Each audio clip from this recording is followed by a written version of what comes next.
those of us who lived in the blistering cold in England, you know the one thing you must do is keep your head warm if you want the rest of your body to be warm. And the truth is that if we can get the right leadership in this private sector companies, then they might be able to produce or at least help to support the right kind of organizational culture that adopts the right approach to corporate social responsibility. Then on the flip side, we have these companies who know what needs to be done. They understand the society. They understand the challenges. They are part of it. They've studied it over a long period of time. And they've, in their own way, done the very best they can to have a meaningful impact. But they have very limited funds. I would say Thistle Praxis Consulting is an example of such a company that has brought all of us together, try to set an agenda for CSR, not only in our country, but also in Africa. And I heard the CEO just yesterday saying that in terms of even raising funds and getting support, it was very limited. On the flip side, we have companies that have lots of money but have no clue what to do, and some of them didn't even think it was important to be here. I think companies like TPC needs a whole lot more support for us to be able to leverage the work they're doing to ensure there's more effective CSR processes in this country and across Africa. Let me stop with one other issue, round up on one other issue, which I know will foster some disagreement. Like I said, I'm not an expert. But my thinking is this. The fact that we lack a formal regulatory, legislative system holds no one to account. A company can decide to impoverish a community and leave, and nothing will happen. A company can make exorbitant profits from a region and give nothing back, and nothing will happen. Now, if we keep saying we want to hold politicians in government positions to account, why can't we hold companies to account? And if we are going to hold them to account, obviously we need a legislative tool to do so. I think a whole lot more thinking and work needs to be done in that particular area. So as a roundup, ladies and gentlemen, I think it's also very important that we look at a few areas in which options for increasing CSR's role in poverty reduction in Africa. One is about strategic alignments. Partnership is everything, from the way I say it. And my name is Dapo, and it means the birth that brings and joins together. So I believe very strongly that partnerships are absolutely critical.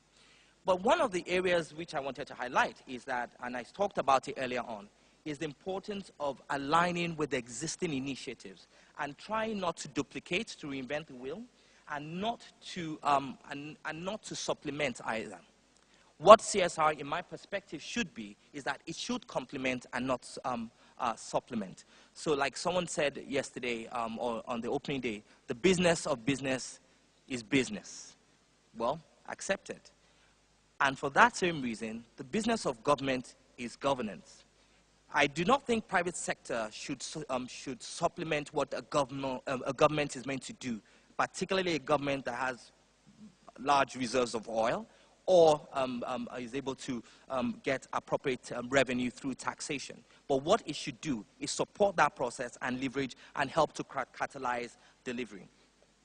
I already talked about the issue about legislation, but I think Prof mentioned on the first day that there's a necessity for incentives.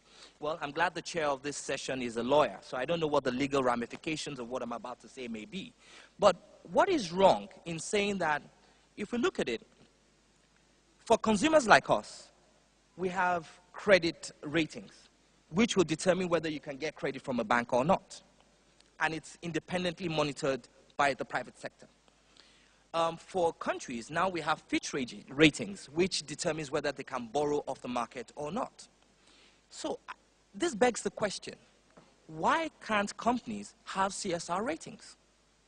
And why can't the CSR ratings be used as an indicator for measuring how a company is performing?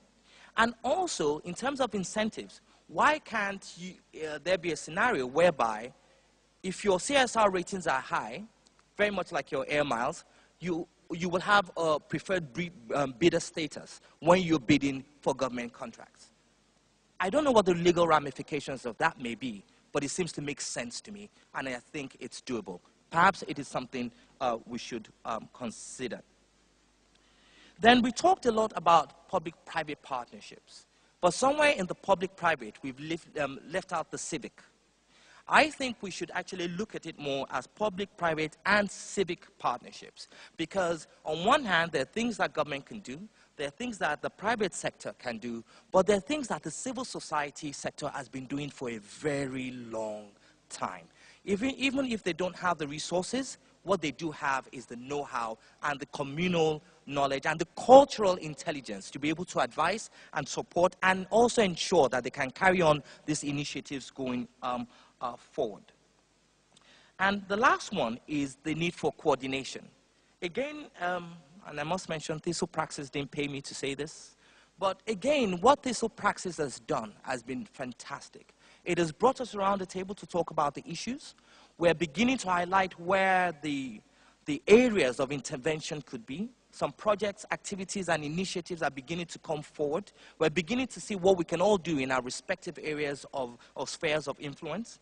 But there's no doubt that if this is not going to be a talk shop, like you said, Ini, that there has to be some coordination, there has to be some monitoring, and there has to be follow-up. And I will tell you straight up, CAPS Consult will be more than ready to support you doing that. And when you come to Abuja for your next CSR conference, I promise you, as the president of our country once said, we will be ready to retaliate. Ladies and gentlemen, I think I should round up on that note.